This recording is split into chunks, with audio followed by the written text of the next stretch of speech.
At about 3 o'clock, I find that my energy dips. And I think most people have an energy dip just because of circadian rhythm and because of our sleep-wake cycles. What is it about the ketones specifically that bring people, TBI or addiction-based, to homeostasis?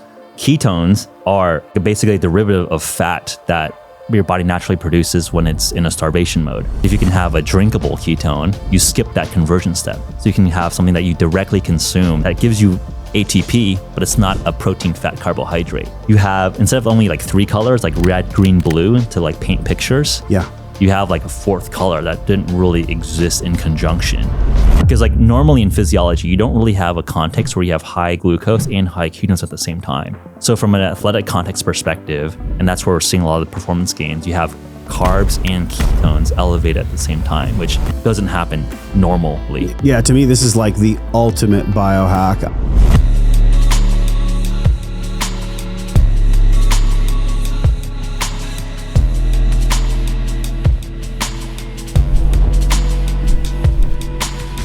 This is a special table from Tamarindo, Costa Rica. Have you ever been down to Costa Rica before? I need to go.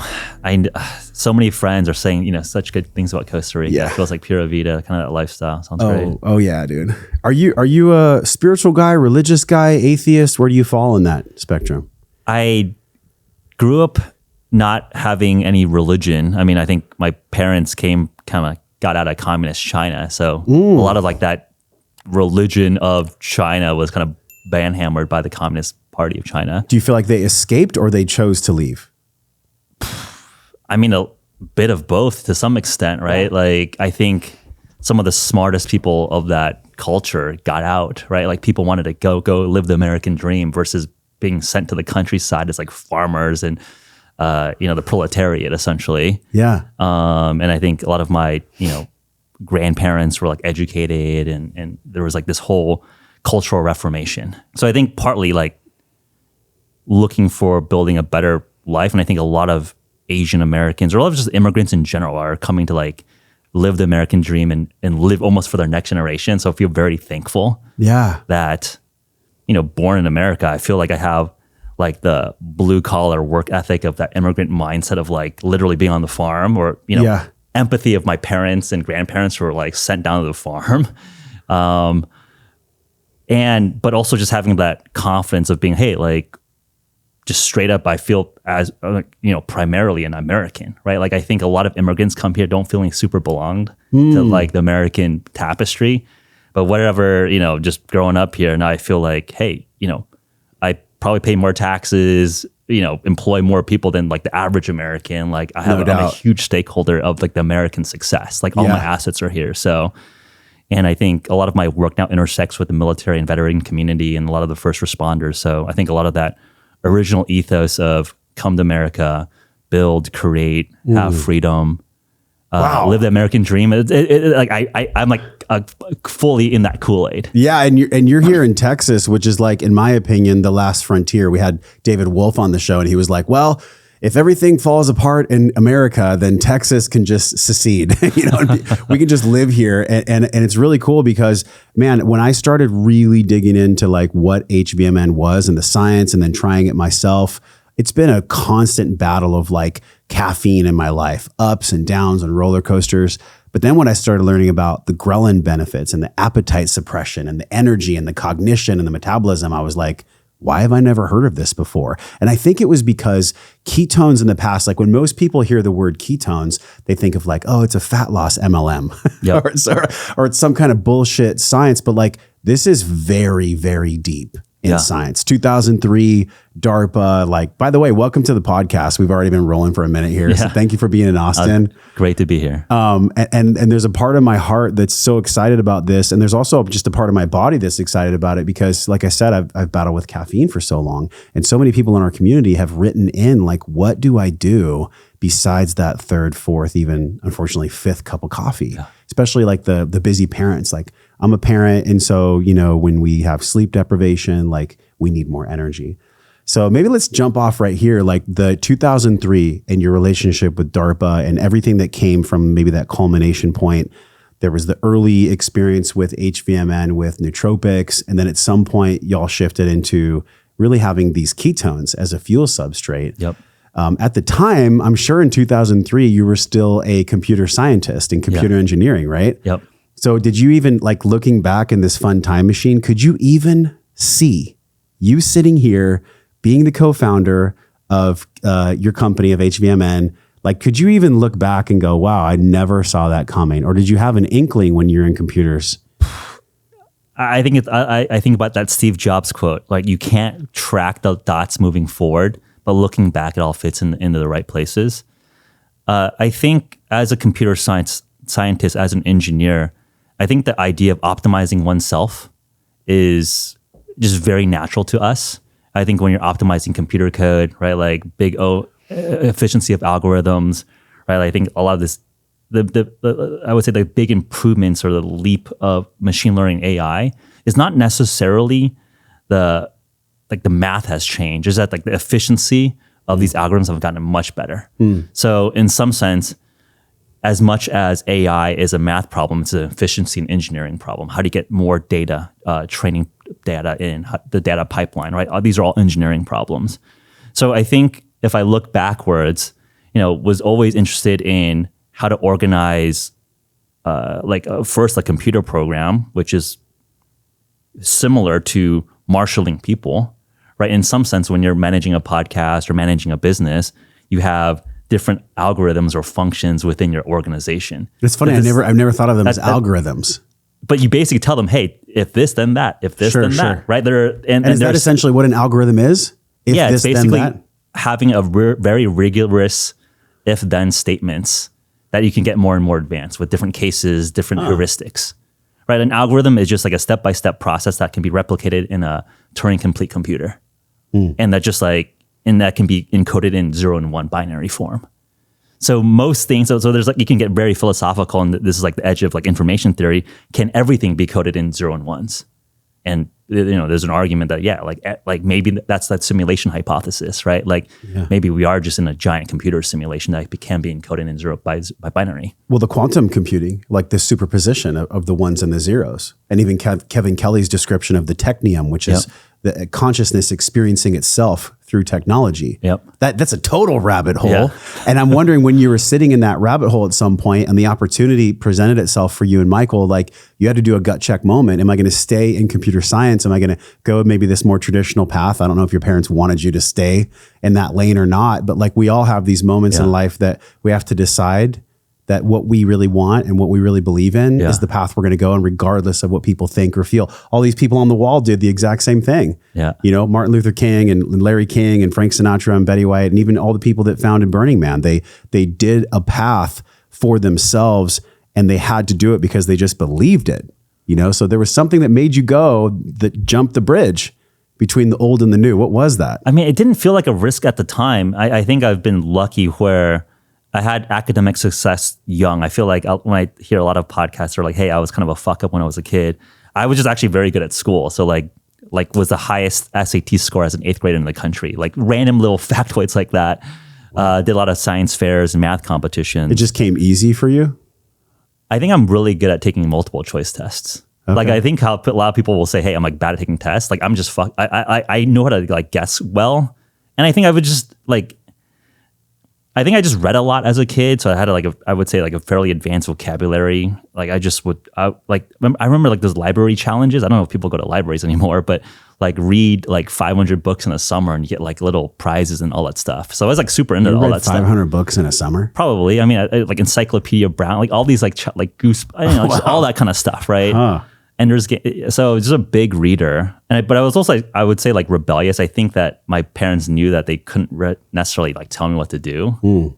So at some point, I think, was fortunate enough to go to Stanford, do computer science degree. Like, before we graduated school, had a chance to start a company backed by Y Combinator, one of the top early stage VC firms out there. So, I either had a path to either do my PhD at Princeton, join Facebook early, or start my own company. So again, with that context, it wasn't like, hey, I had like a no safety valve. It was just like, hey, I had like really credible traditional paths. Yeah. And I basically had a free bankroll. I was like 21, 22, that a VC firm was going to give me $170,000 which at the time felt like infinite money, to like start a app business with a couple of my like smartest Stanford computer science and electrical engineering friends. So at the time I was like, hey, like this is very like a free roll on being an entrepreneur. Long story short, sold that company to Groupon right before I turned 24. And that opened up a lot of, I would say, like economic and just an aperture to just explore personal interest, and optimizing myself. Biohacking was just like something that I just naturally enjoyed doing. So it wasn't like, hey, I wanted to become like a biohacking human performance business person. It was just something that I was like doing on the weekends for fun. So I was like ordering new pepped Russian Alzheimer drugs, random like racetams just through like the internet, and buying like the sub-microgram like little drug scales. And on Silk Road or on the actual web? Both. Yeah, just where we could source this stuff, right? Yeah. Like I remember at the time, like there was a lot coming out of like Alibaba, a lot of these like Chinese like chemistry labs, right? Like a lot of these things were just like. And what time was this? What year was this? Probably like 2014. 2014, yeah. Almost a decade ago. Wow, that is so crazy to think about. Yeah. Okay, so trace it back 2003 to 2014 when DARPA wanted to increase muscle mass in soldiers through the mTOR pathway.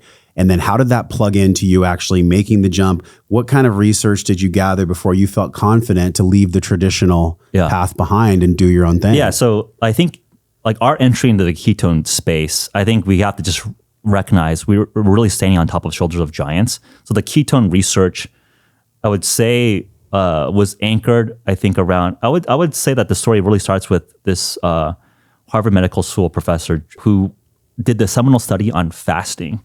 So he would fast seminary students for 90 days. 90 days?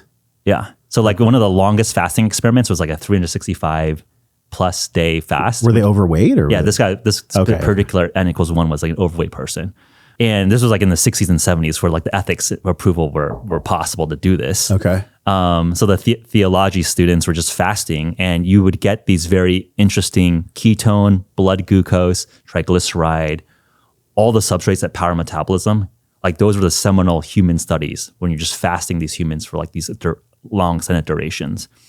So I'd say that a lot of that early research saw that ketones were looking like a very good replacement for glucose.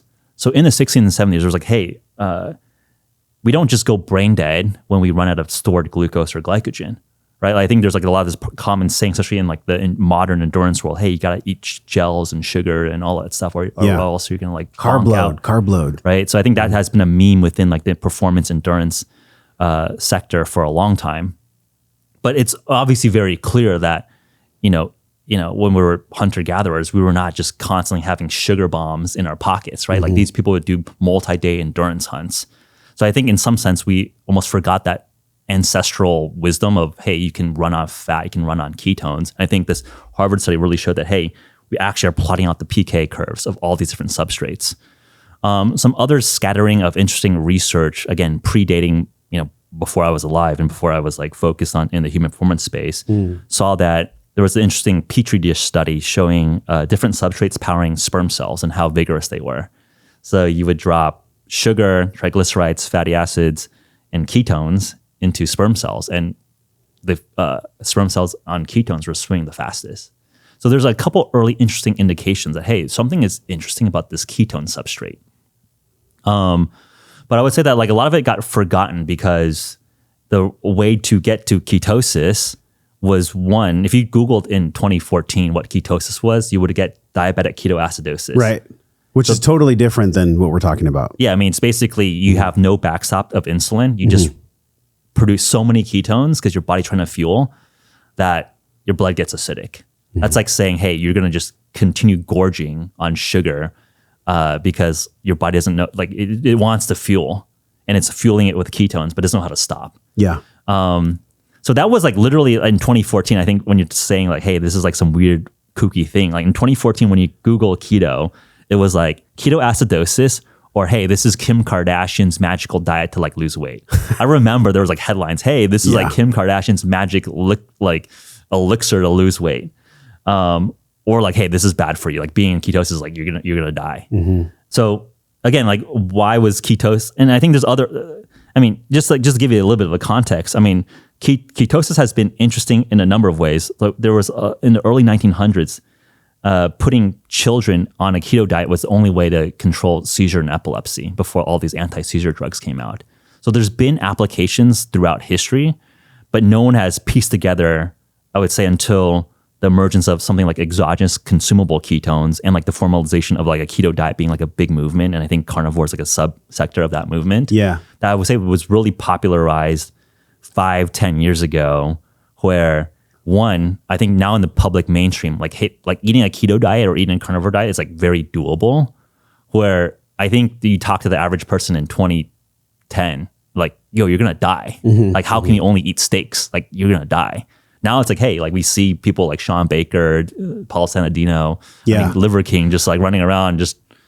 You know what's funny is we had Paul on the show in the middle of the craziness in 2020. Yeah. And I remember we were both living in Encinitas at the time. Yep.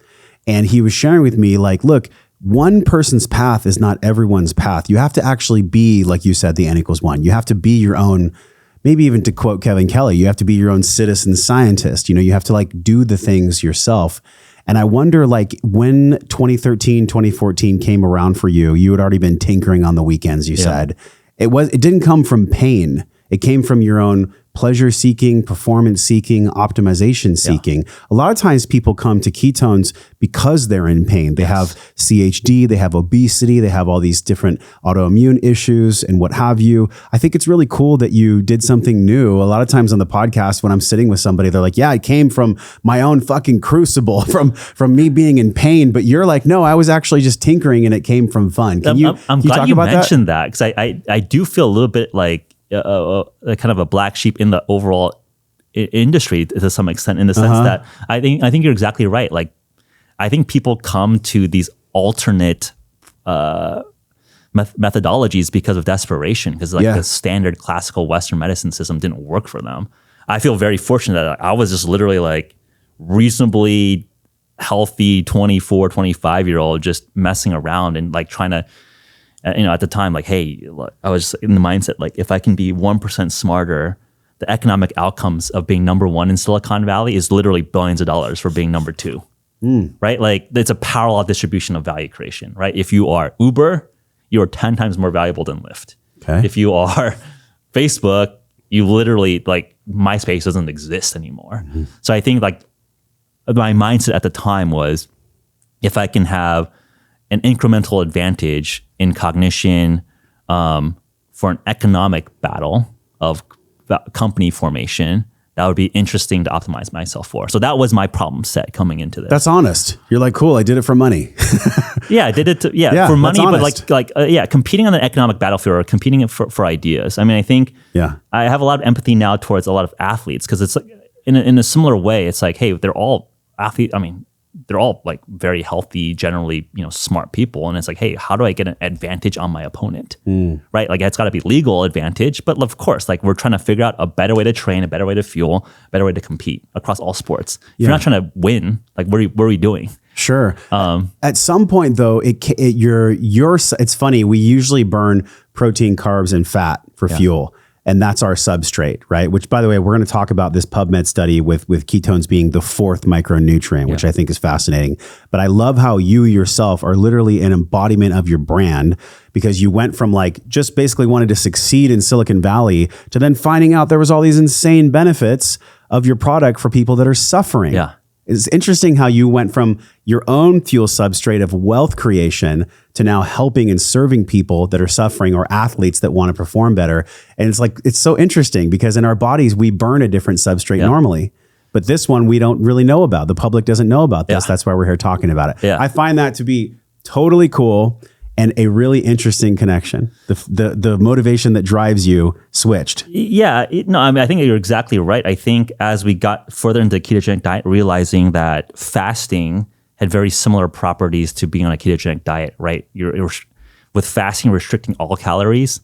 With a ketogenic diet, you're restricting carbohydrate. A lot of the mechanisms in terms of, you know, whether it's insulin, mTOR, some AMPK, right? They're very similarly impacted with calorie restriction and carbohydrate restriction.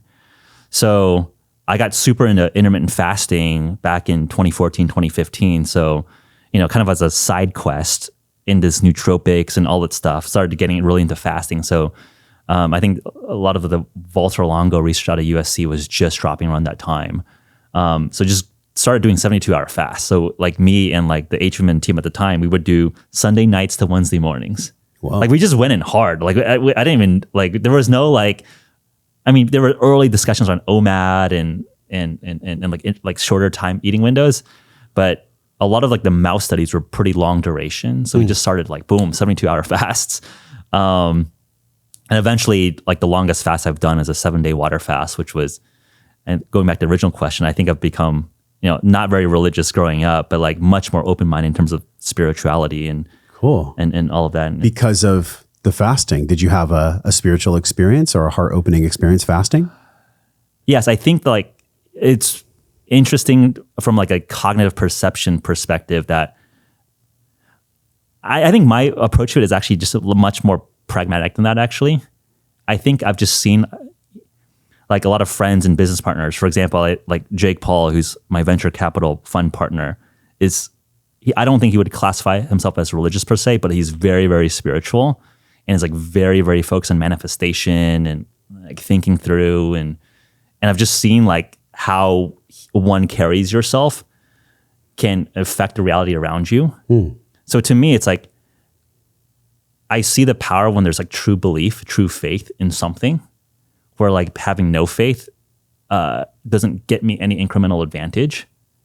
So if it's a placebo effect at worst, I will take it. Yeah. So that's like the very pragmatic answer. Like, I don't know if there's like a specific book that describes a holy guy in the sky. Like, I'm not sure that there is like a human anthropomorphic thing that like cares about Definitely like not.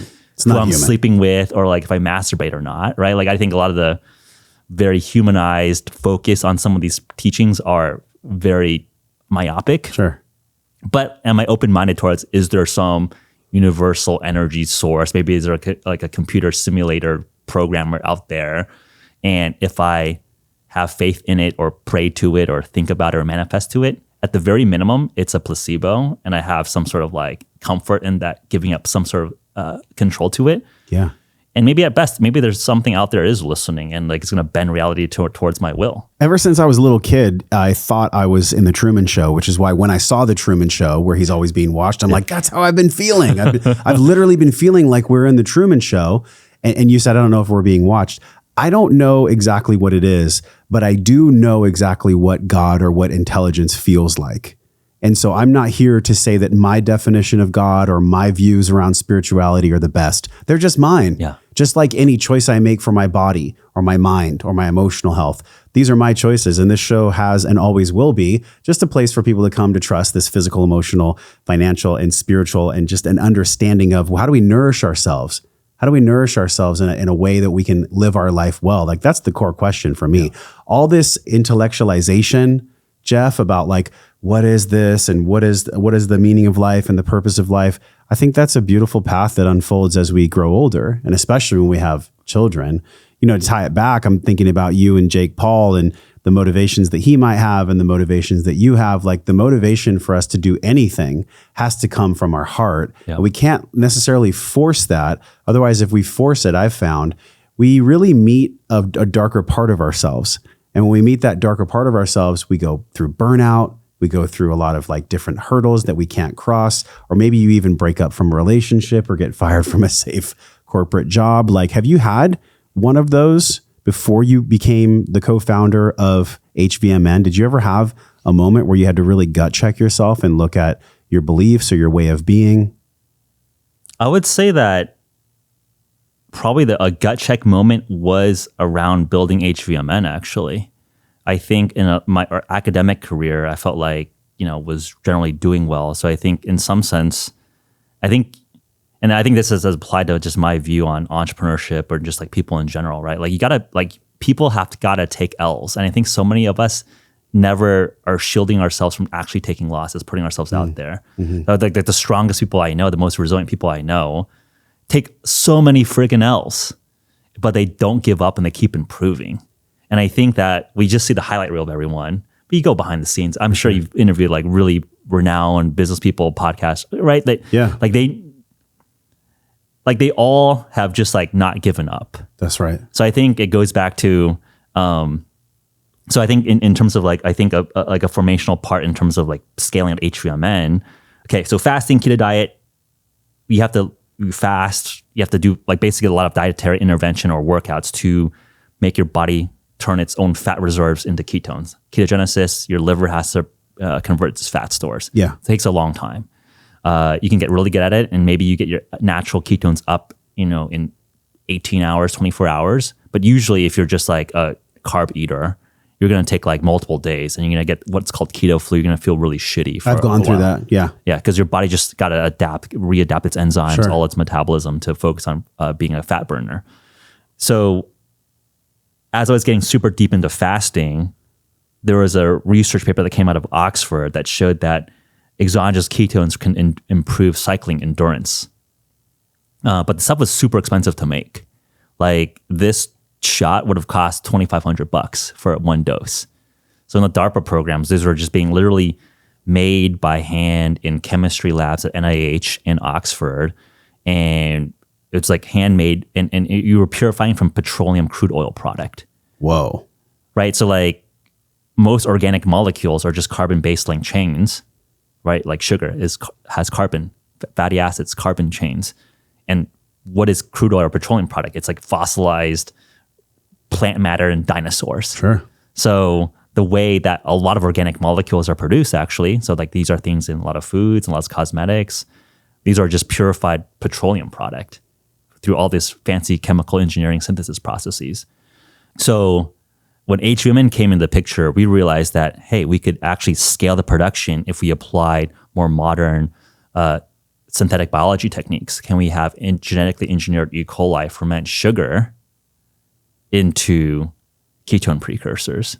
So skip all the chemical engineering and use synthetic biology to have a supply chain and a production facility. It's nice it's not from petroleum either. Yeah, I mean, that's a lot better. Yeah, I think to me, it's like, it's end of the day, like to be food grade, it has to be clean. So I'm Sure. not, but I understand from like an optics and a soundbite perspective. Yeah, like of course, I'd rather have a fermentation process than like a petroleum product. Me too. 100%. Yeah. So we brought the first exogenous like ketone ester to market back in 2017 and supplied a bunch of Tour de France teams. And that's originally how I got to know and start meeting all these athletes and military folks, and really opened up like a very interesting journey into the human performance, athletics, military veteran world where, me and at Stanford, I would never have thought that like I would be at Fort Bragg or Fort Benning talking to like tier 1 operators and just being like, whoa, like I'm on a military base seeing like helicopters land. Like I feel like I'm in a movie set. Like I was just like used to be, grinding all-nighters coding operating systems or network switches in the Stanford dormitory. So, I mean, and to get back to your question, like what was like a tough experience? There was a lot of challenges in terms of the IP, the partners, to get something from DARPA research land, which was honestly like forgotten in like a academic bench. Right, like there was nothing going, even though the early data was very, very good. So as we had like really positive results with our research contracts with Special Operations Command, so we had a phase 1 study. I think the specific details are being published, but long story short, without getting into too many specifics, operators on ketones versus on placebo at altitude, say 14,000 feet up, say like Afghanistan mountain fighting ranges, you would retain memory recall as if you were on sea level versus control. So that kicked off a multi-million-dollar SOCOM research project. And I think that like as we were scaling up and going through the whole government contracting and contracting vehicles and all that was very, I would say, like stressful, especially around that same time, like COVID happened and a lot of things were delayed. That's some serious red tape as well. Yeah, no, anybody that knows the federal government, there's serious red tape. And I think you're just signing a bunch of like very serious stocks. You're Yeah. like, oh, like I'm doing like a business with the federal government, Department of Defense. So, and there were some setbacks in terms of production timelines and like things going out of stock, and we needed to like regut our entire supply chain. So I think at one point it was like, oh man, like can we even fulfill this friggin' contract that we just signed our company towards of supplying and doing research on these ketones? And like, hey, our supply chain partners were not up to snuff. So I think part of that was like a very formational moment, because I feel like as a startup entrepreneur, oftentimes your ego is within your company or brand. Yeah. And I was very much that entrepreneur that like lived and breathed, like the brand, the company was me. And I felt like there was a chance where, like my company could die if we could not fulfill like a multi-million-dollar government contract. And I felt like I felt some sort of ego death in terms of, hey, like I got to see that mortality of a business and myself in that business, which got me down like reading a lot of both Western and Eastern philosophy. I think that's like a pet project of mine, just like reading Marcus Aurelius Stoicism and comparing that to Lao Tzu and Taoism. How much have you gone into reading about the Tao? That's what I was going to say. Like, I feel like Lao Tzu, the Tao, like Taoism is very, very, I would say, similar. Yeah. And it's like cool to see like these very, very different cultures and civilizations had like a convergent evolution towards very important themes around.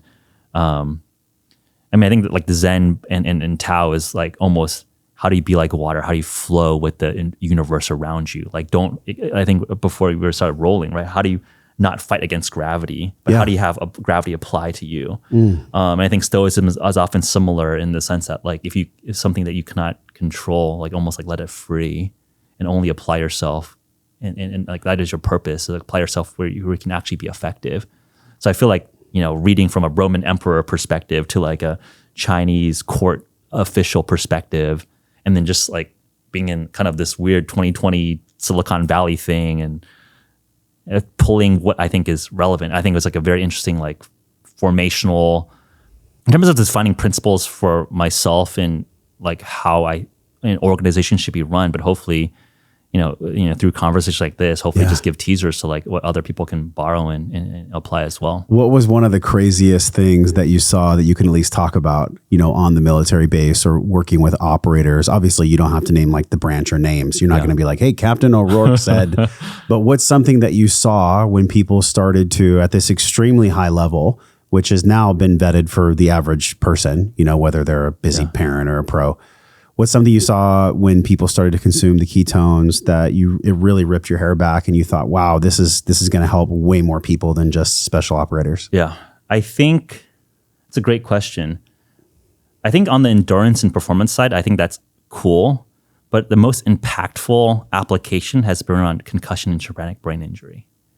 So what is the mechanism of action there? So when you take a acute contact in the brain, glucose uptake shuts down because it's very inflammatory. So everything, the catecholamine release, like the brain kind of just shuts down and tries to like not inflame and not expand. So oftentimes like the penumbra, like the surrounding damage of that acute damage, like everything else there is damaged but starving for energy. So the mechanism is that ketones are metabolized in a completely separate pathway than glucose. So it crosses the blood-brain barrier very quickly. A lot of rat studies actually done out of UCLA and UC Berkeley. We just drop like weights on rat brains, rats on either ketones and or lactate, like another alternate substrate, recover brain energy much more rapidly. Why is that? So the theory is that like glucose uptake is shunted down. So then like the damaged cells are just starving. So like the brain is protecting like a lot of inflammation by not letting glucose come in, but you're starving like the damaged but recoverable cells, neurons. But you have an alternate substrate that doesn't go through the glucose pathway. It's not inflammatory. It's actually inflammatory suppressing. You just refuel and allow your cells, the neurons, to recover immediately versus waiting like 3, 4, 5 days until all the inflammation goes back down. Yeah, to me, this is like the ultimate biohack. Honestly, like there's a few things that I take all the time. My Mana with the Shilajit, the Ketone IQ, the red light therapy. I don't go balls to the wall. Some people take a stack of 50 different things. I literally have my stack on the table right here. It's like 5 to 6 things maybe. And the reason I love this is because to go back to what I said with coffee, like at about 3 o'clock, 4 o'clock, I find that my energy dips. And I think most people have an energy dip just because of circadian rhythm and because of our sleep-wake cycles. So I wonder for people that have experienced TBI or for people that are struggling with any kind of CNS stimulant addiction, whether it's coffee or anything else. Even these can be addicting, you know, the nootropics, like people can get hooked on many things. Do you feel like there's a corollary there for supporting homeostasis? Because essentially people that have had TBI or people that have an addiction of any kind, they've pulled themselves out of center. Yep. They've pulled themselves out of homeostasis. So I wonder what is it about the ketones specifically that bring people, TBI or addiction based, to homeostasis? Yeah, I think the idea that this is a macronutrient is an interesting one. So I think what's interesting about ketones separate from a lot of other micronutrients or supplements is that this is a calorie containing substance.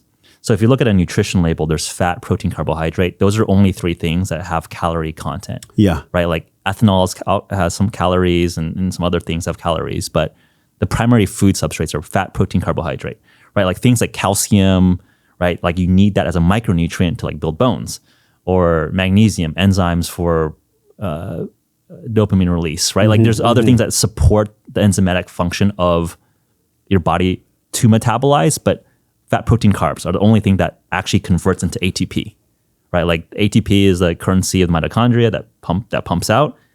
Something needs to feed the electron transport chain. Fat, protein, carbohydrates feed into that. So ketones are like basically a derivative of fat that your body naturally produces when it's in a starvation mode. But if you can have a drinkable ketone, you skip that conversion step. So you can have something that you directly consume that gives you ATP, but it's not a protein, fat, carbohydrate. So to me, it's like you have, instead of only like 3 colors, like red, green, blue, to like paint pictures, you have like a 4th color that didn't really exist in conjunction. Because like normally in physiology, you don't really have a context where you have high glucose and high ketones at the same time. So from an athletic context perspective, and that's where we're seeing a lot of the performance gains, you have carbs and ketones elevated at the same time, which doesn't happen normally. It's not a natural behavior of nature. Correct. Right? The only time back in the day, you and I on the Serengeti, if we were fasted for 3 days because we were hunting, then our body would produce endogenous ketones. So for people that are struggling with caffeine addiction, caffeine withdrawal, how exactly do ketones help them with that? That's a really great question. I would say I don't have that many vices, but caffeine is definitely one of them. Just travel and liking that, kick in the morning. So ketones are an interesting adjunct for caffeine. One, it stacks really well with caffeine, but I think it also is very useful as a replacement. So caffeine is a adenosine blocker. Adenosine is the neurotransmitter that triggers feeling tired.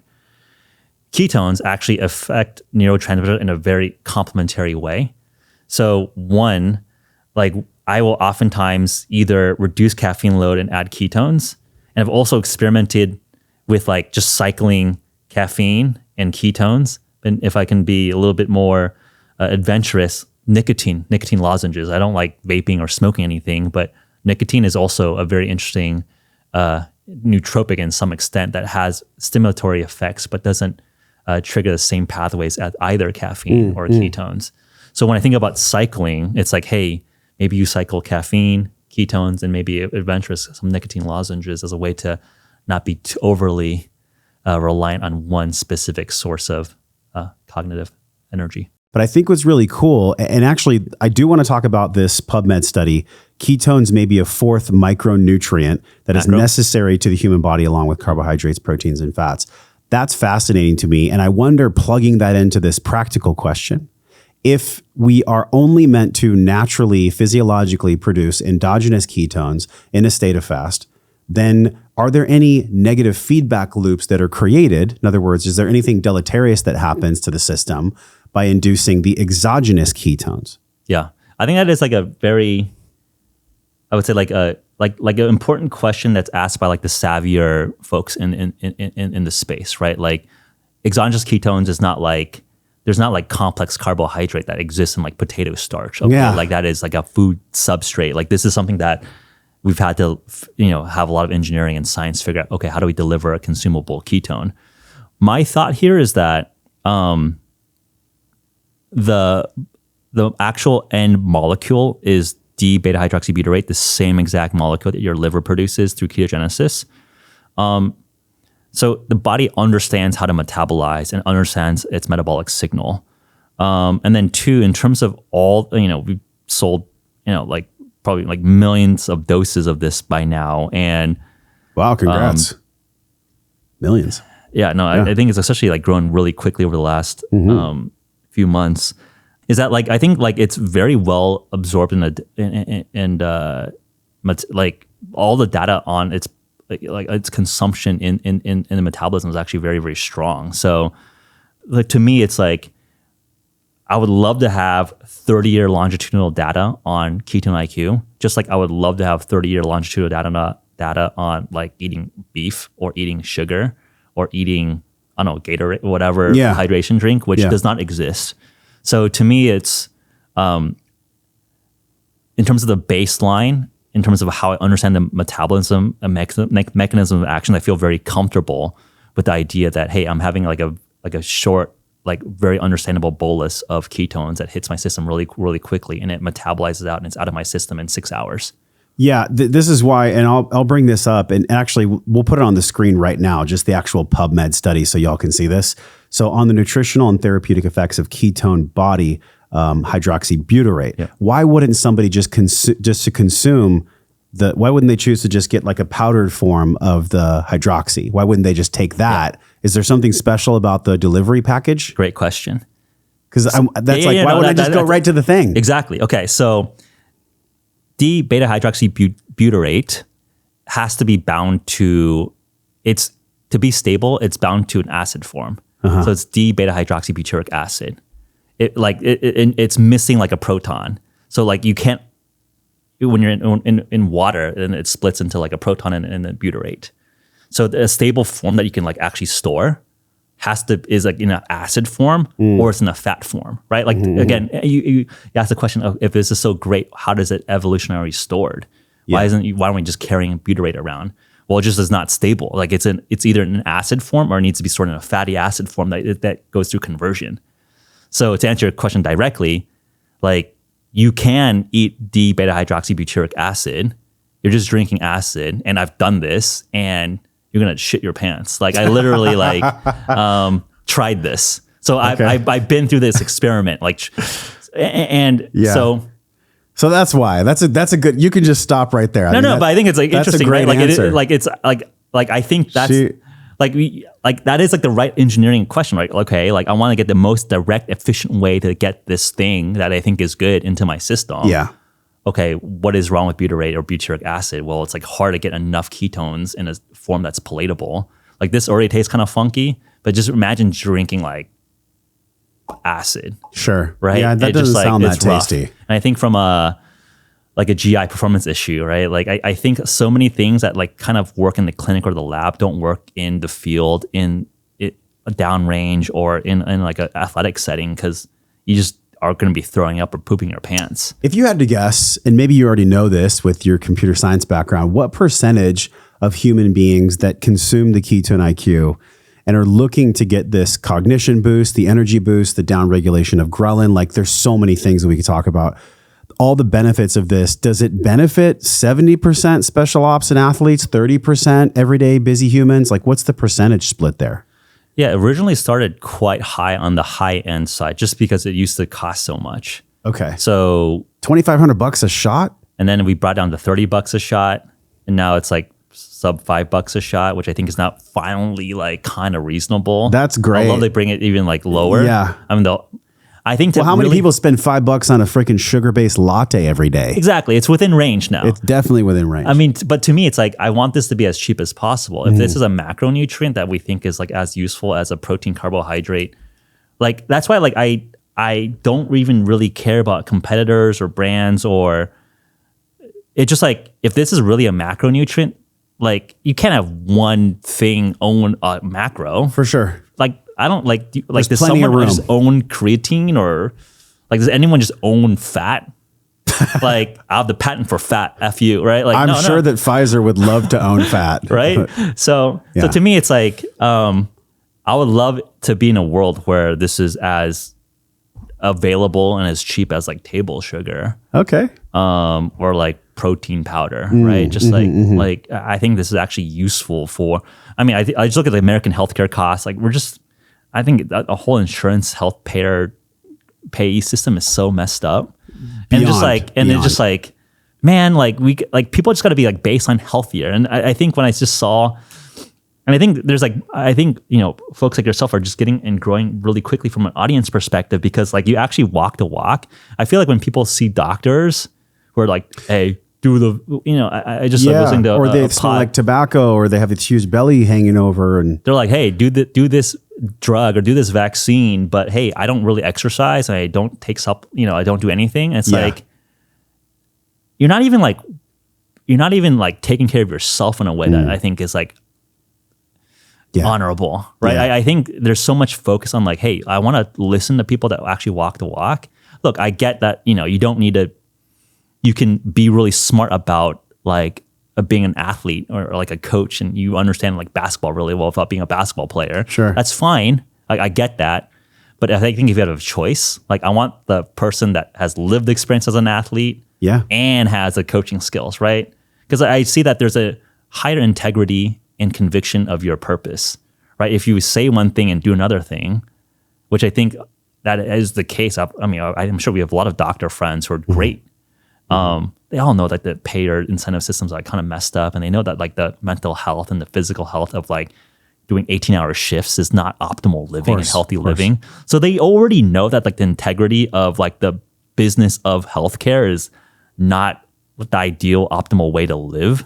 So I think even from that foundational perspective, and I think that like incongruity trickles out where I think like alternate, I don't even want to use the term alternate. I think just like more authentic sources of information are just really compelling. Yeah. We had Dr. Molly in the seat here a few weeks ago. Molly, she's great. And we were talking about this. That's why she left Kaiser in the Bay Area, because in the beginning of her career, she had spent all this money, she had spent all this effort and really bled for her profession. And by the way, like I'm not against Western medicine. Like there's a time and a use case for all applications when people have emergencies or when people need that help. However, it has become a crutch that people lean on so they can outsource personal responsibility and taking matters of health into their own hands. And so it broke her heart, but she left.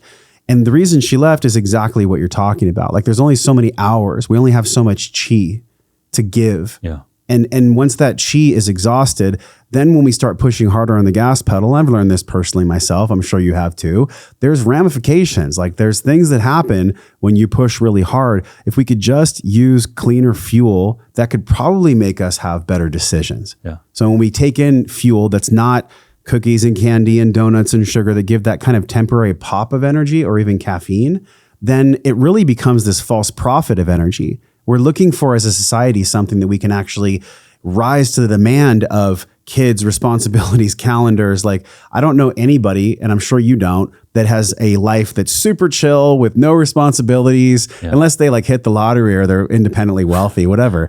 Most people, 99.999% of people, they have dreams, they have things they want to accomplish. And I think, I'm curious how you feel, parenting, being a professional of any kind, but specifically parenting, I'm a parent of one with another on the way, like that is an athletic sport. Sleep deprivation, feeding, dealing with noise from crying. Like, I don't know if anybody's ever asked you this. How do you think parents specifically can increase their performance as a parent with ketones compared to coffee or other CNS stimulants? Yeah. Unfortunately, I'm not a question parent for me. so I can't comment from personal experience, but my co-founder and our CEO, Michael, is a new father. That's right. So that's right. Yeah. I think he has a lot more direct experience here, but I think just like how baseline health practices improve any endeavor, I think like some of those principles apply from parenting. I think depending on, I don't know if your child is one of the wilder ones that can't sleep, right? But like I think sleep deprivation is like one of the tough ones. I mean, I think one of the things that we're actually looking at doing more research on is there's been a lot of anecdotal like Oura ring data around increased HRV while in ketosis while being asleep. So can you extract the most efficiency out of sleep being in ketosis while you're resting? That's really an cool. Interesting little factoid that whether you're like an up and coming PhD student and want to like a thesis idea, that would be interesting to look into.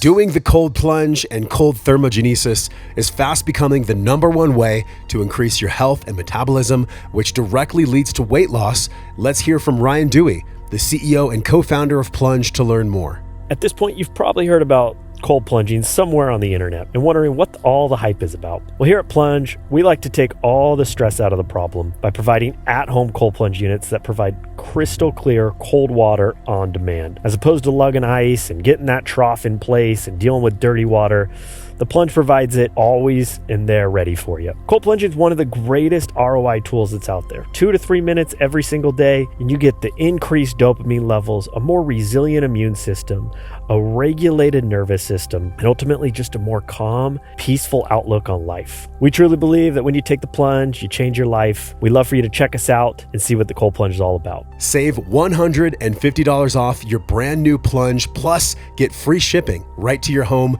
by heading over to joshtrent.com/plunge. Use the code WellnessForce. This is hands down my top daily biohack for longevity, inner peace, and mitochondrial health. Don't miss out on this special limited time deal. Head over to joshtrent.com/plunge. Use the code WellnessForce. Save $150 off your brand new Plunge and a super special deal of free shipping. I think a lot of the recovery aspects. So I think going back to your point, I think like the headline is performance enhancement of ketones. But I think the deeper application is actually on the recovery side, right? We touched a little bit about TBI and concussion, but we talked a little bit about mTOR. So the data around so mTOR is, I would say, like more popular in the conversation because it's the muscle protein synthesis pathway, and things like rapamycin inhibit mTOR. So people are like, oh, you don't want mTOR, you want to shut it down, so you live longer because you produce less muscle. I think it's becoming a little bit more of a debatable, controversial point because you actually want to build muscle at the right time. So I think where I'm landing is that you want the spikes of mTOR at the right times at the right place, right? You don't want like perpetually high mTOR, just like you don't want perpetually high stress or high cortisol, but you want spikes of cortisol or mTOR when you're actually doing you actually want to build muscle after you're doing an intense exercise. So the interesting thing with ketones is that so sugar and protein trigger mTOR aggressively, ketones do not. But in the context of post-exercise, protein, carbohydrate, ketones at the same time after a workout, mTOR synthesis is actually increased. So you recover better when you have ketones in the system in conjunction with protein and carbohydrate. And I think it actually makes sense from an evolutionary biology perspective because when one is naturally in ketosis, you're doing a lot of muscle sparing, right? Like you're fasting, you're still working out. You don't want to be burning protein as your primary fuel. You want to be burning not functional tissue. You want to be burning sugar or fat. So when ketones in the system, it signals, hey, we need to be protein sparing and build and recover faster. That's amazing. So that's like a very interesting, like subtle point in the mechanism that I don't think is well understood in the broader discussion. It's beautiful because we all know like your RMR increases the more lean muscle tissue you have. Yep. So you're literally going to be more efficient as a human being the more muscle mass. And what most people don't realize, and I remember this with the actin and myosin tearing in the sarcomere, we actually get lactic acid, which then signals the repair mechanisms. But if you're stressed out, if you're not sleeping, it's not going to repair. Exactly. And also, if we're in nature and we're fasting because we're on a hunt, the body has this homeostasis where it's like, okay, I know that there is a threat right here. We're going to burn the muscle first. We're going to save the fat because the fat is the last line of defense. What do you make of that when you look at endogenous versus exogenous ketones, the muscle sparing, the fat burning? Can you explain that a little deeper? Because I've always had questions about that. Yeah. So endogenous is just simply you're eating a keto diet or you're fasting or you've worked out so hard that you burnt through your glycogen stores. Which from what I've heard, it's about 30 to 45 minutes or so for the liver to empty of hard hit training. Yeah. I mean, you got to go pretty hard. You got to go pretty hard. Yeah. You got to maybe go even hard. an hour. Yeah. But like that's about the right range. And I think, and then you hear about people bonking out when they're doing like marathons or bike rides, right? Like you're eating sugar, but at a certain point you just can't, your body does not digest the sugar quickly enough. So you just bonk out, right? That's like your muscles like freak out. So the way I look at exogenous is that there's just like, again, I think it's like an additional quiver, arrow in that quiver in terms of like applying, hey, like we want this specific signal happening at this specific time that would not normally be achievable by a diet. So like to me, and maybe this is like me having a little bit of like maturity. Like again, when I really don't care about like obviously I wanted the business to do well, but like it would not affect my life really if I made like a $0, like $1 billion from ketones. Like I actually think that like having this as a macronutrient is really, really cool. And it's a part of why I think it's really cool is that I just want this to be like a tool to just instantly trigger up and down ketones and how it affects metabolism. Like to me, this is like a research metabolism tool to turn fasting on for you now, basically, or turn keto diet on for you now, while having other paints and other substrates. So I mean, I think like just like I would say that people are still figuring out carbohydrate protocols and like ice bath protocols, right? Like I think there was just like H.V.M.N is talking a lot about ice bath, and he's just talking about, oh, do I do it before a workout, after a workout? I mean, this is just like cold, just being in a cold ice plunge, right? Like, and I feel like it's kind of funny to me that like there's like literally like $10,000 friggin' machines for this, where it's like, hey, just fill up your bathtub with like 5 cents of water and buy a bag of ice and just jump in there. I don't know. Like, that's called bougie biohacking when you spend 15, 20K. I get it. It's nice. But I part of me is like, come on, like the point is not to get Gucci'd out. That's just the human ego expanding into consciousness. Yeah, I think it feels performative to me at some point. But like, hey, like just like how, but I think the point is, I think just how cold is an interesting lever, and we're still figuring out how to properly put it in a person's protocol, like before or after workout. I think ketones are on a similar trajectory where I think we have a very good understanding of how one would use this for combat sports, how one would use it for endurance and cycling, how one would use it for an operator-specific context.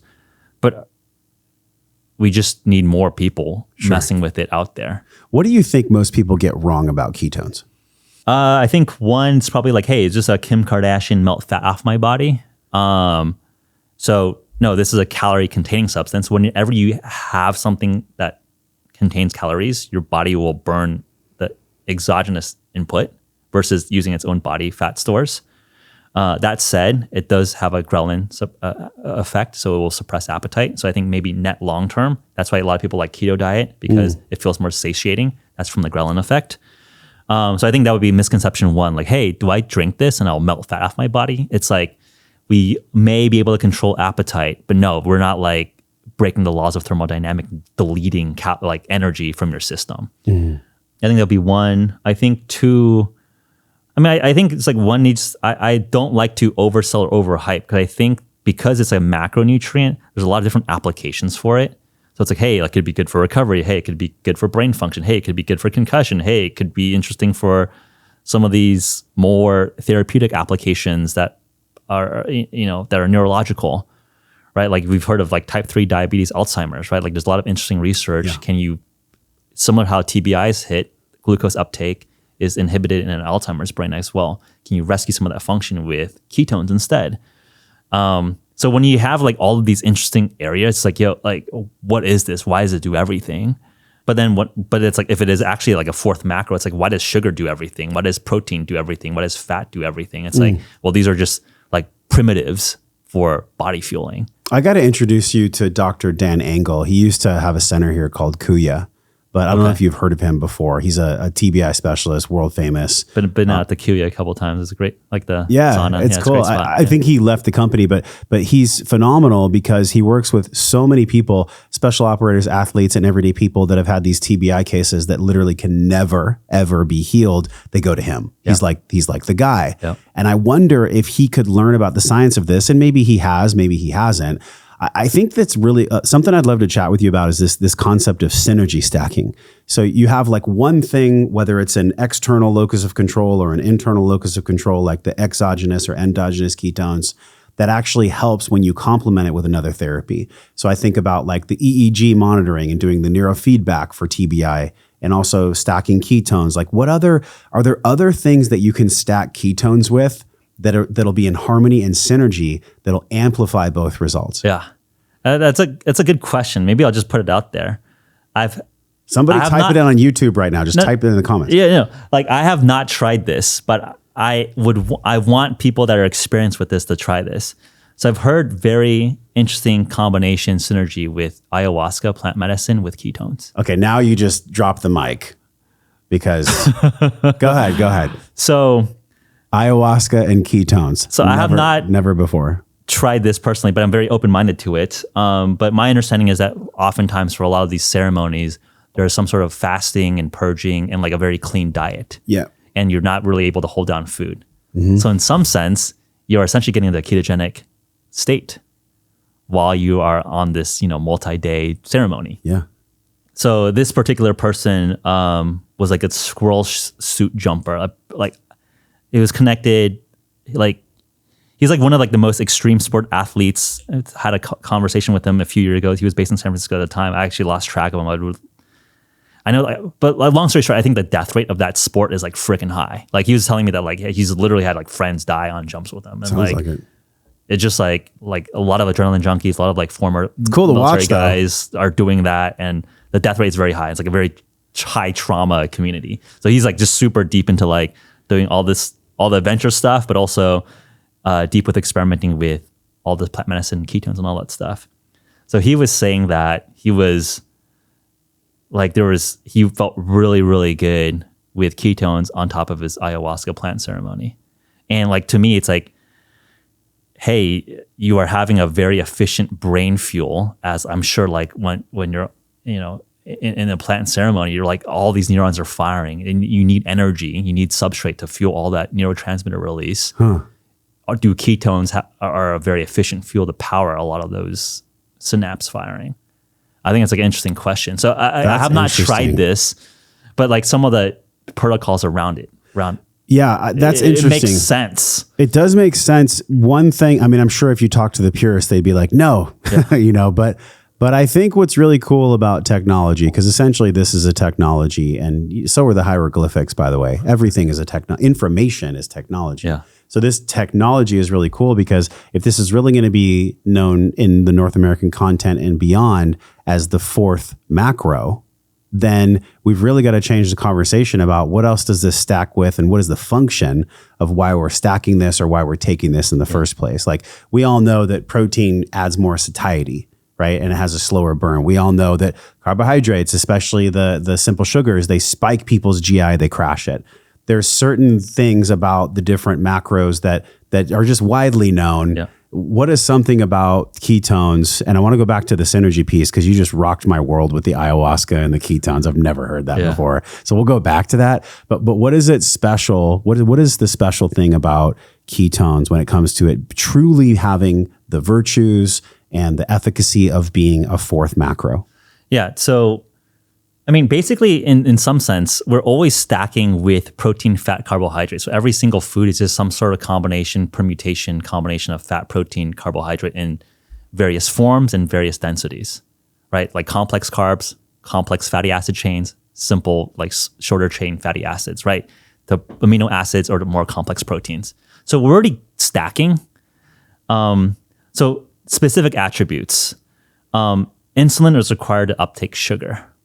Right? Like you literally need this hormone created by the pancreas to allow your cells to shuttle in glucose, sugar. It's a miracle how the body works. It's so cool. Yeah. I mean, it's incredible. A crazy machine, man. Yeah.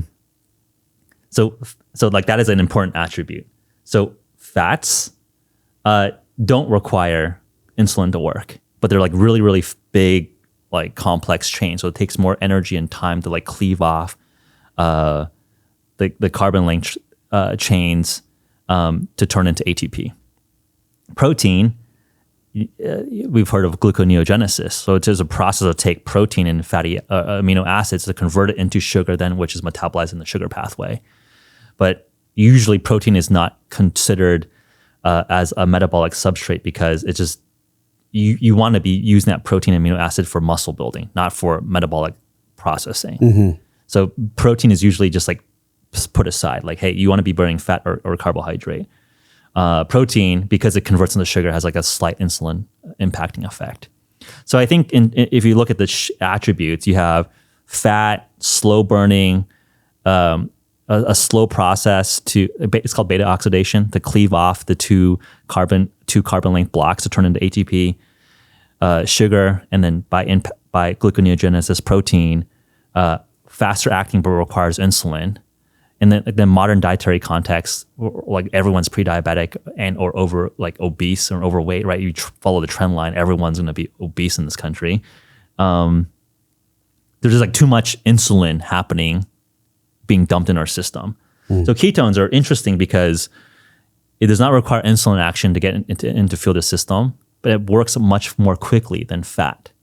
So like just to paint like really broad attribute forms descriptors, this is like you get some of the best qualities of sugar and the best qualities of fat in this specific form. And without the natural energy demanding process of it going through the pathway, the substrate going through the pathway for the body to receive the energy. Yeah. So it's essentially a shortcut is what I'm hearing from you in some way. Yeah.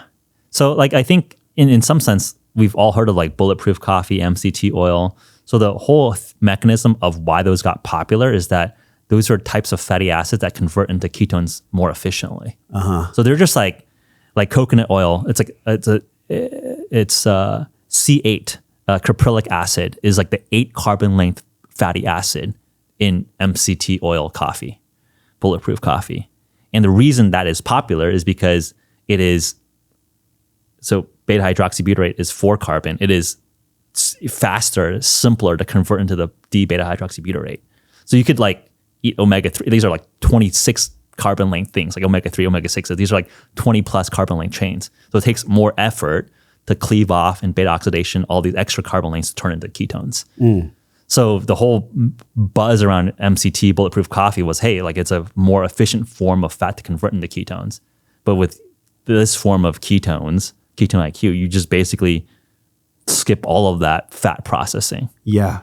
People forget there's a thermic effect of food. There's an energy cost to digest food. Yeah. So if somebody's already struggling with energy, and even if they're eating, let's say, organic, clean foods, there could be still a learning curve as to what foods produce energy for them and what foods take energy. I mean, I've definitely dealt with that, whether it's like Mediterranean diet or keto or carnivore. Like there's a freaking spectrum for people to eat. And I guess you could say be their own scientist to figure out what works for them. Who is this not for, though? Is there somebody that maybe should not be drinking ketones?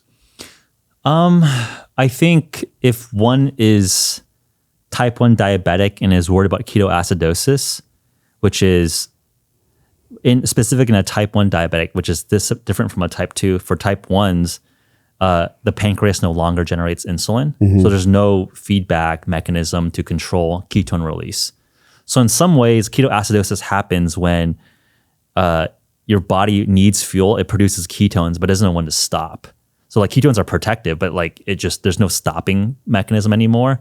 So you just produce a lot of ketones. Okay. So when you want to like avoid being in the acidosis state, like probably don't need to drink more ketones to put on top. But that said, a lot of like type 1 diabetic athletes are using ketones to fuel because, and I think type 1 diabetics are oftentimes like the most hardcore biohackers because they were the original users of the continuous glucose monitors. Yeah. That was designed for type 1s because they needed to control their blood sugar in a very tight range. So I was playing around with this stuff in like 2015, was an early investor, and you might have seen Levels, one of the leading. Yeah, we had Josh on the show. Yeah. Good friends. I was lucky to be a small investor there. But yeah, I was playing around with this stuff and realized that like the type 1s just knew their metabolism very, very well because it's life or death for them. Yes. And I remember like early times I was getting a lot of hate for being like, oh, why are you, playing around with medical devices? I'm like, dude, I'm just trying to understand my body too. Like this is a data output of Who'd you get hate from? I remember we got some like, because we were like, this is like 2015 or Okay. 2016, right? Like this was like very early in the, like the biohacking phase before like levels existed. And I think type 1s got offended that like I was healthy and using like a medical device. Oh, yeah. And like this stuff is not cheap, but like I was kind of just, you know, I think the best argument is that like, hey, I was like taking it away from people that needed it for life or death, which I would give away my glucose monitors for that case, but like I don't think that was the case, right? Like these are like mass produced by Abbott. There's a big business around these CGMs, and now they're being consumerized, right? So especially now, everything goes through waves of consciousness. Like no one knew what a CGM was 5 to 7 years ago. Yeah. No one knew, and now every fitness influencer.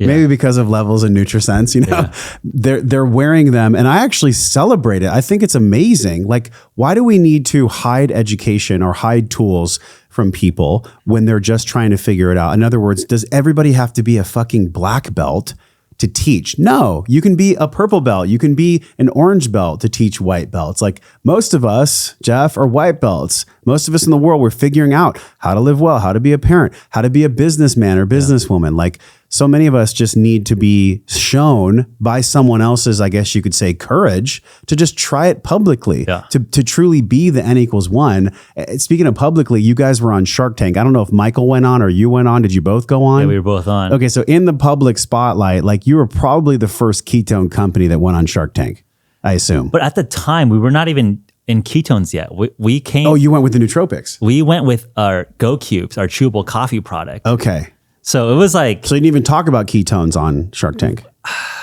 I mean, like it was like a 90-minute taping, but like I think Shark Tank like clips you for 6 minutes to like get the spiciest points and make a little viral clip out of it. So is that real? Is that a real thing where they're actually thinking about if they want to invest with you or not? Is that truly real? I mean, I think it's like public enough. I think it sounds like I think just behind the veil, like I think half the deals never consummate because it's just like it doesn't work just out for TV. Yeah. I mean, if I could do Shark Tank Squatty again, Potty did well. Yeah, look, I think it's like you get like millions of eyeballs for free essentially to be on national TV with one of the most popular TV shows. I think any company, any founder should do it for sure. It's like get that rep in.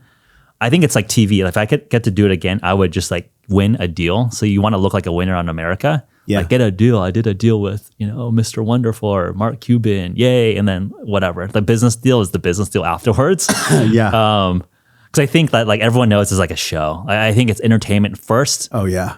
Like one is not going there as a serious venture capitalist. Okay. It's a show first. But look, I think it's a great platform. I think it's educated a lot of people around like the foundations of business formation and capital markets. Well, the reason I was bringing it up is because you guys put your balls out there. You really went for it publicly, and you probably had to deal with some flack of people. How do you deal with that? Just as a CEO, as a man, being a creator, putting yourself out there on a freaking regular basis, all the podcasts. Like, how have you developed the emotional grit and the emotional intelligence to not take things personally and to roll with the punches, especially with the Department of Defense and everything you've been through? Like, this road ain't easy to create what you're creating. How do you do that? I think what I realized is that most of the time, no one gives a fuck. So if anyone actually gives a shit that you're doing something, like you're in the rare 1% already, right? Like I'm sure like in the very beginning, like just no one fucking cared. It's crickets. Right? It was crickets for like 5 years for us. Yeah. And I think that's very common for everyone and that no one talks about. Like just dude, no one fucking cares about anyone's shit, right? Like I'm thinking about myself, you're thinking about, right? So like to me, it's like we are in such a luxury land. If you're like, people are hating on me. Like, hey, someone actually friggin' wasted their life like looking at our shit. So to me, it's like, one, get to a point that people actually even are spending time and emotional energy on you. Mm-hmm. Hey, you're winning. Like they're thinking about you and you have no idea who they are. And then stage 2 is, I think as I've gotten a little bit more maturity, I think that's why you choose your battles and principles that you're willing to die for. Like I'm okay to get shit on if I actually believe my principles. Like I'll have that debate. But if I am in a weird spot where like I don't super like want to be on that territory, now I'm like defending it and I can't stand for it, I think I've been in that spot. I'm like, oh man, like I don't want to be like defending this point that I actually don't really care about. Cause I'm like, I don't want to like fall on that sword. Yeah. So in some sense, I've made my life simple where it's like, just actually be willing to stand and fight for whatever you say. And then like, if people want to debate, let's go debate, like sharpen my sword, right? Like if you actually have a better point than me, I'll learn. I'm open-minded to that. So in some sense, I made it just super simple. Like no one actually cares. If people actually start caring, then actually just defend and stand on principles they actually believe in and willing to argue for. Yeah. And then be open-minded to change and evolve. Man, you're so right on. I would say what holds 99% of people back from creating anything or from facing their fear edge, right? Like leaning into the blade is this phrase, what will people think? What will people think if I do my thing, if I have my gift, if I speak my truth, whatever it is? And honestly, as you so eloquently put, no one fucking cares. They just don't. They're so entrapped in their own life and their responsibilities and the things that they're doing. I wonder what that is about psychology. And I can't let you go without talking about psychology and brain health. I mean, this is a huge part of it all. A lot of the things that people do for brain health, whether it's like wearing devices on their head or taking nootropics or even doing like rapid eye movement testing and, the neurofeedback. And there's so many freaking tools out there that people are trying to get the edge of cognition or even repair, like for the TBI. I wonder, out of all the research and all the case studies and everything that you guys have seen so far, what is something that truly inspires you about how ketones make the brain optimized? Yeah. I think even just zeroth order beyond like a substrate like ketones, I think what I've realized that like we all need missions. And I think especially in the veteran community, when people are transitioning, especially from high performing units, they lose their identity, they lose their mission set. And I think a lot of a lot of my friends, I'm sure a lot of people just are lost. They don't really know who they are or what they stand for. So to me, I think like nutrition, sleep, devices, ketones, in some sense are like second order to actually understanding values and principles that you believe in, would fight for, would die for. And then like, what is your identity and mission set? And I think that when you come from like a special operations veteran community, it's like, hey, that is like, you're the tip of the spear. You're the baddest fucking dude in the world. And then you're like, hey, you're just a friggin' normal civilian. No one fucking cares. Like, I think that you're at Home Depot buying a fridge on a Tuesday or something. Yeah, man. I mean, I had our institutional lead who was served 20 years in the Army. He literally, 15 years in special operations as a Green Beret. He literally was like, hey, before joining H.V.M.N, I thought I was going to be a truck driver. Like, I didn't fucking know what to do. But I think because like I don't think there's like a pathway, because I think for a lot of military vets, especially in the high performing end, like that is your career. Like now you're no longer an asset.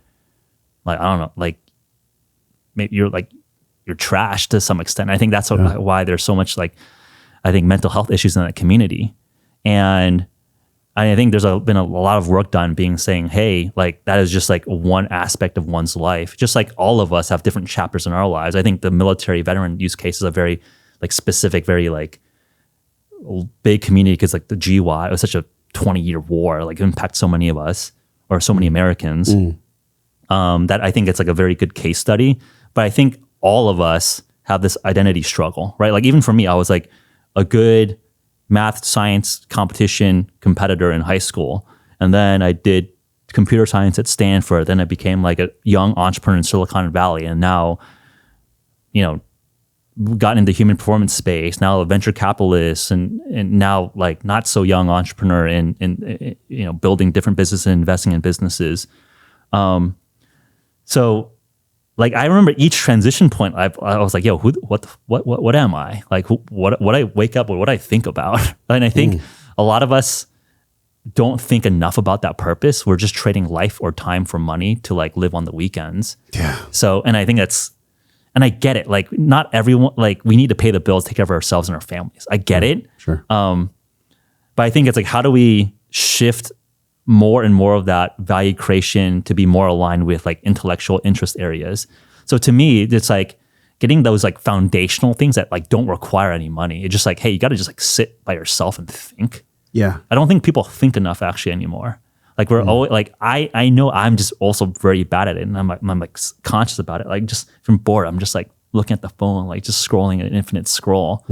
And I think some of the best formational times is like, okay, like I don't, whether it's like Burning Man, like just like, I think that's a bad example because there's way too much shit going on also at Burning Man, but like just actually being bored for a long enough period of time where you can actually think. And I think like a lot of therapy, honestly, just like you're just dumping to some other human. And maybe that's a useful way to just like get yourself to think and you block out time to do it. But I think the core point is none of us, like, I think too few of us actually think about our values and principles and what we are willing to fight and I think die for is a very extreme term, but essentially like we're always all dying. So in some sense you are dying for something. Are you dying for like your, I don't know, whatever Office Depot job? That's right. But because you are literally dying for it. So like what are you willing to die for? Again, it doesn't have to be super romantic to like die for your country and all that stuff, but we're always dying. That's a great point because, you know, someone might hear you say that and they would say, well, Jeff, you're this successful CEO in Silicon Valley and, you know, in Stanford and all these accolades, but that was your chosen path and you had to sacrifice for that. So you did have to bleed for that in many different ways. And the people that work in the cubicles, and by the way, I'm not shitting on people that work in cubicles. Like you can work in a cubicle, you can work for someone else. I'm sure you have a lot of people that work for you on your team that are stoked on what they're doing and they're choosing to have their entropy exhausted in that way. You know, that's what they've committed to. But many people, like you said, they don't take the inventory because it's freaking scary and because they're laden with the financial responsibilities that are sucking their energy dry. And by the way, I will say that usually if their energy is sucked dry, it's because they're partying on the weekends, they're drinking, they're doing all these super unhealthy things where they, quote, think they're saving money or they think they're applying this temporary salve to their life. But actually, if they were to just wipe the fucking slate clean and clear out the hundreds of dollars every single month that they're unconsciously spending. And I did this in my early 20s, unconsciously spending money on alcohol and partying and all these things that kind of fill the well of our soul temporarily and just invest in something that's like the same price as a cup of coffee. It's a no-brainer to me. But of course, I'm 42 years old. So like I can look back with wisdom. So I'm definitely here to share with y'all if you've been thinking about doing something that's healthy for you instead of having this entropy, having your life force energy burned for someone else's dream and then trying to salve it by all the shit that makes you sick anyways. You may as well take a different look. That's what we're here talking about today. I mean, I think that like that point I think is just very salient to me because around you only can do it with the wisdom of making those mistakes. And I think that is like the razor's edge that I've been like realizing, which is that I feel like for so many of us, we live a lifetime full of battle scars only to become wise and then run out of energy and die. Like we learn all these lessons, but never have the time and energy to actually apply those lessons. It takes like 60 years to like fuck up all those times to be like, oh, I'm wise now. I can actually like live a great life. And that's why I think reading like Lindy philosophy or just like having conversations. This is like, I mean, we just covered it like a wide gamut of like you're clearly very curious and like introspective to just like cover this much ground, right? And I think these long form conversations are helpful for people because you can't make all the mistakes in your own lifetime.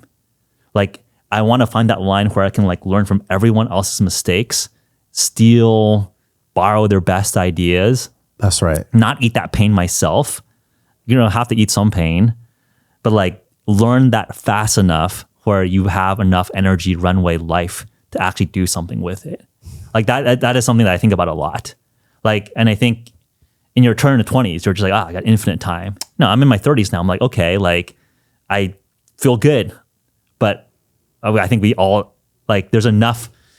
I mean, I think in your 30s, you have some friends who died. Sure. That you grew up with. How old are you? 34. 34.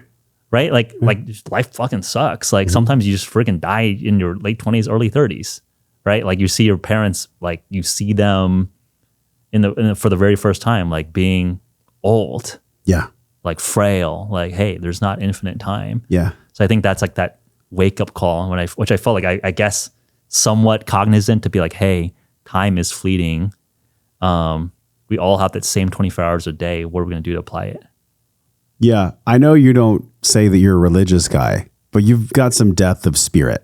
Like you definitely have, through your philosophical studies and through going through what sounded like some dark nights with the growth of the company and the Department of Defense, I don't feel like we have to always go through 60 years of wounds. Like you said, we can shorten the learning curve of wisdom. That's this whole podcast. The Wellness and Wisdom podcast was birthed from my own pain, from me wanting to have better results, a life well lived, and not having to go through all the mistakes of my parents and all the mistakes of everybody else. Like, wisdom is always borrowed. I don't care if it's from the ancient East or here in modernity, in the West Coast or in Austin. Like, we're all borrowing wisdom from each other at all times. But the key factor, and I wonder how you feel about this, the key factor is like, just because I get wisdom, just because I get information, unless I actually embody it, unless I use that and I actually put that into an integrated form in my life, then really I'm just kind of mentally masturbating. And this is what a lot of people do on podcasts. They just go to the different, I have people that write in, they're like, you're in my top 20 podcasts. I'm like, you listen to 20 podcasts? How do you have time for that? You know? So what is your take on this? Like, as we round out this conversation, like, you know, cause we have covered a lot of spaces, in your own life. And for all of us that are on this path of wisdom and of wellness, how has it helped you the most to have a certain lens where you take in information, and how do you embody that information in your life so you can actually be wise, truly wise? Yeah, I think that's a good question. I think, like you mentioned, like novelty seeking or curiosity seeking. I think that's just something that I've either was born with or have fostered. I think that I just gravitate towards biographies or holy books or spiritual books. I treat them as less so direct words from a deity as more so, hey, this is a pattern that has seen like product market fit with billions of people, right? Whether that's the Bible or the Quran or Taoism or Zen Koan Buddhism, right? Like, to me, it's like these things have lasted, some for 5,000 years, 6,000 years, right? Christianity, 2,000 some years, right? These are more foundational than. That's 10 times older than America, right? Like, America, we think of as like this like entity that's been around that, our grandparents, great grandparents grew up through. Now, this is like a spot that's like an experiment that, with all the banking crisis and all this stuff. I don't know, like, fuck, like America's in a weird spot right now. Sure. So I gravitate towards lessons and ideas that have like stood the test of time in a lot of ways. So, and I is less so of like, hey, I'm looking for a spiritual guide, more like, hey, these are product market fit proven concepts that I want to just get as much of it in my head as possible. Like, I want all the frameworks, all the templates. Like, I don't care if it's who or whose template, like, I want all of them. What do you think is something that has stood the test of time? Well, I think religions, I think going back to spirituality is like, in terms of ideas, have stood the test of time to the extent that any human artifact has stood the test of time. Like, no country has existed for that long, right? America is 250 years old. Mm-hmm. There's so many just different dynasties and conquerings of Roman Empire, like a bunch of, like Anglo-Saxons, and that turned to England. And then, right? Like, there was no France. There's no Germany. There were just like, different, Prussian tribes killing, battling each other. Yeah. So a lot of these like things that we see as like institutional things are actually just like few generations old, actually. So in some sense, like, I think that's where religion tries to answer like the deepest questions, like, why are we here, who we are? And I think there's a lot of like mythology creation stories. I think, again, to me, it's like, I care less about the literal. I don't know if I believe in, again, someone making something in 7 days or like a flood and people can like do some magic. Like, I don't take that literally. Like, I don't think like that's, some people do, obviously. But I try to get the allegorical or like the purpose of why those messages have had resonance. But I think in terms of like a little bit more grounded stuff, I think when people are like going like pure plant-based versus like, hey, being like animal protein-based, right? Like, I'm just trying to look at like what made humans from like Neanderthals, and it was like fire and eating meat.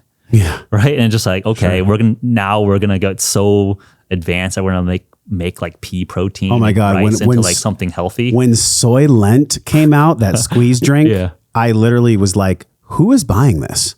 Who the A hell lot of is Silicon Valley nerds were buying it. Why? Do they not know about the goitrogenic effects of soy? Like who are these people that just do this? Anyways, I have loved this conversation. We covered some ground that I never assumed. This is why I love podcasting, man. I never assumed that we would cover this ground. And one thing that you said that has stood the test of time, whether it was religion or behaviors with eating, it's thought form. Thought form has stood the test of time. When somebody has a pure heart and they have a pure intention, like a loving intention, and they blast their thought form from that space out into the world, that stands the test of time. That always stands. Yeah. Love, the reason why Michael Pollan talks about platitudes so much, I saw him once here in Austin at a church. He said, platitudes are literally the most powerful wisdom that hides in plain sight.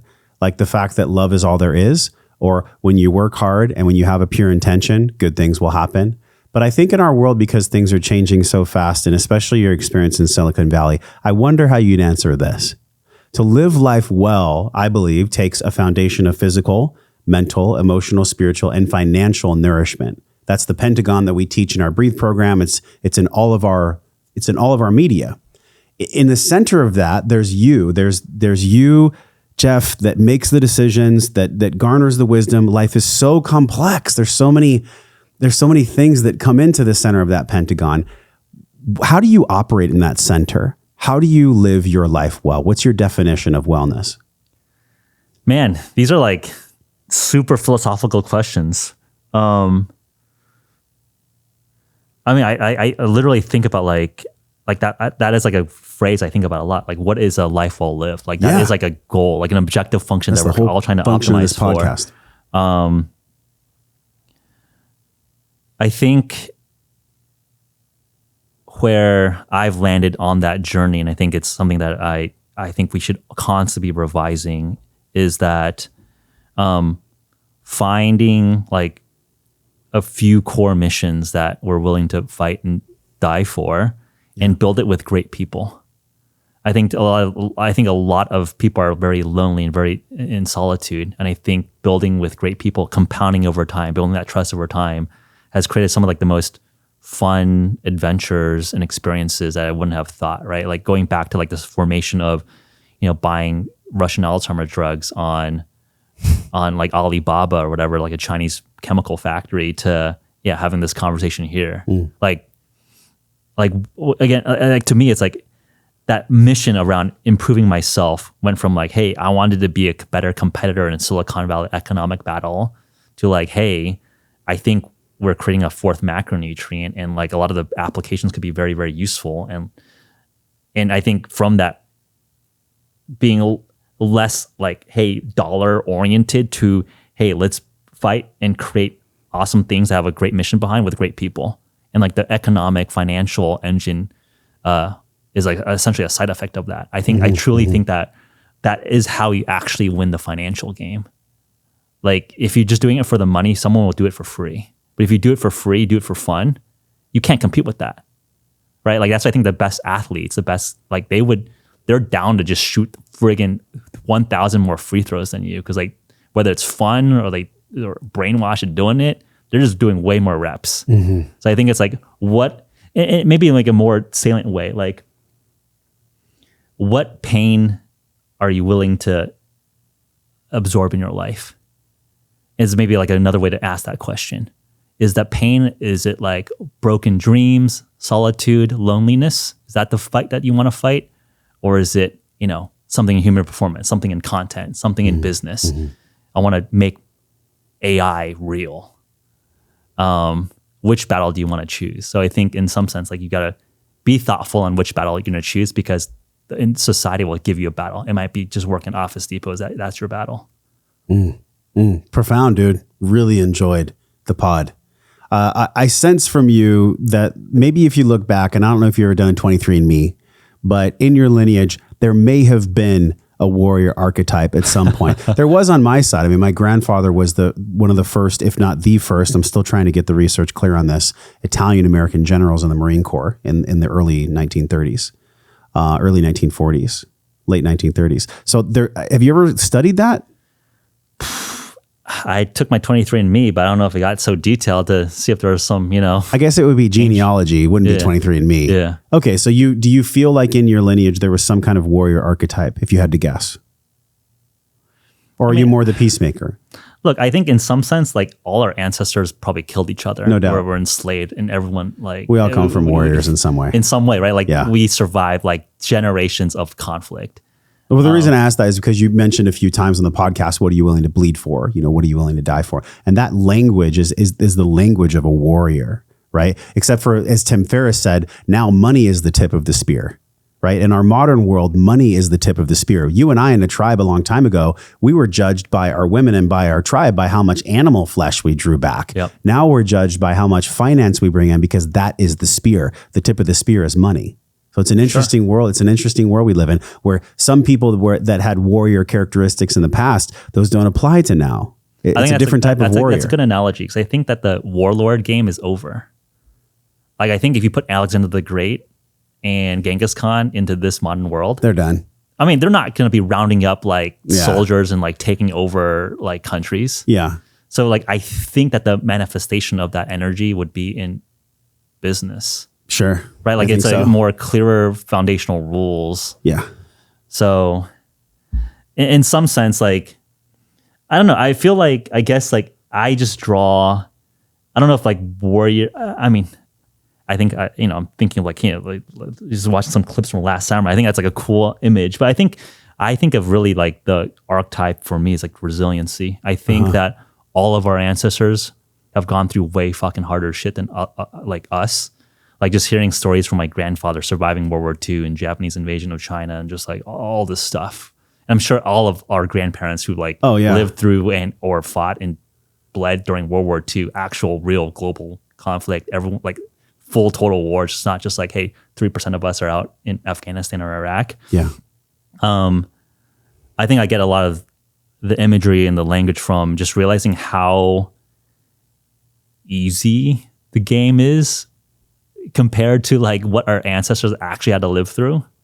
So to me, it's like almost a disservice to how much struggle that they've had to get to live through and to survive and to procreate and, let me have this like sense of consciousness for, hopefully a few more decades. Man, I'm right there, completely aligned with what you said. I have said what you just said in many different words, many different times on this show with many different guests. So I'm right there with you. It would be a disservice. It would be disrespectful for us not to optimize, not to come from scarcity, but to come from abundance, true abundance in this world, because of the sacrifice, the blood, the sweat, the tears that our ancestors have gone through. It would literally be a spit and a slap in their face for us to just be like resting and not trying to be the best version of ourselves, not from a place of freneticism or scarcity, but from a place of like true honor that we're here.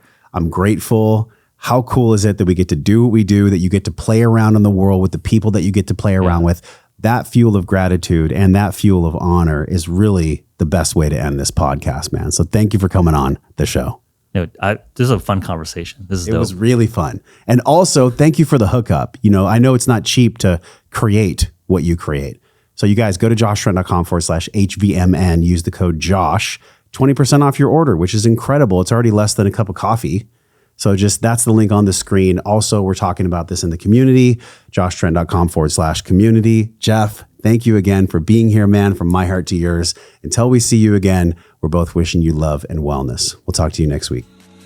Hey, thanks for watching this video. If you love this video, hit subscribe. That way you'll be automatically notified when new videos come out, new episodes, and also share this video with a friend.